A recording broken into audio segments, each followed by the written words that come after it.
Regardez, Noël, c'est juste un truc de dingue parce qu'il y a du monde, vous serez sûrement en famille, pour certaines personnes, pour d'autres non, mais ça fait partie d'un moment un peu spécial. Ce moment un peu spécial, ces fêtes de fin d'année un petit peu spéciales, amène à changer peut-être de comportement à des moments, mais amène surtout d'autres personnes à changer de comportement ou des nouveaux comportements qu'on n'a pas l'habitude d'avoir dans l'année. Et donc là, réussir à écouter sa satiété, réussir à voir qu'est-ce qui se passe en nous, alors qu'il y a la tante qui dit ça, l'oncle qui dit ça, ou d'autres personnes qui disent d'autres trucs, les il faut, les on dit, et bah s'entraîner à écouter sa satiété, juste écouter, juste analyser, c'est un exercice qui est juste magnifique.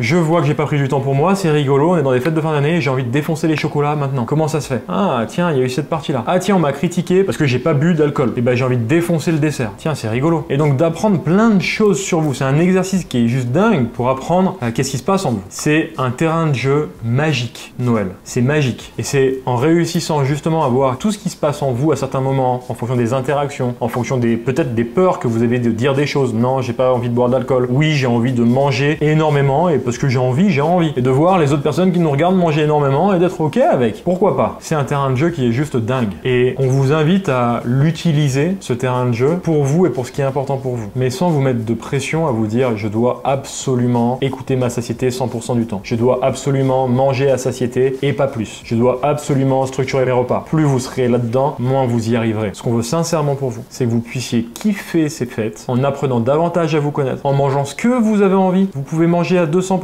de satiété, on en a rien à foutre, c'est moins de 3,8% de votre année. On s'en fout, complet. Pendant 2 semaines, vous mangez que du chocolat, génial. Et sincèrement, ça en plus, pour l'avoir fait et que d'autres coachs l'aient testé, plus vous allez vous dire non, faut pas que je mange du chocolat, plus vous allez avoir envie. Et si vous vous autorisez d'en manger tous les jours jusqu'à avoir une crise de foie, même si c'est pas relié, et ben vous allez voir que bizarrement, vous aurez de moins en moins envie de manger du chocolat, enfin en tout cas en compulsion. Je vous assure, allez-y, autorisez-vous à le faire et vous verrez que vous aurez le sentiment de vous dire putain mais c'est fou, quand je me l'autorise, du coup j'en ai plus envie. Et oui, la magie du cerveau. Le jeûne intermittent est quelque chose de top si on ne le fait pas pour compenser. Prenons un soir de fête et vous mangez et vous vous pétez le bide. Le lendemain matin, il est possible que vous n'ayez pas faim. C'est possible. Mais dans ce cas-là, en effet, ne mangez pas, vous n'avez pas forcément faim. Écoutez votre faim, écoutez votre sensation. Par contre, et je pense que ça vous est déjà arrivé, vous mangez, vous pétez le bide et vous mangez un McDo, quelque chose qui tient pas forcément au ventre, vous avez super faim, vous le mangez en grosse quantité et 2 heures, 3 heures après, vous avez encore faim. Le lendemain matin, vous vous réveillez, vous avez la dalle. Là, vous avez besoin de manger. Vous avez besoin d'écouter votre corps. À aucun moment, ça va servir votre organisme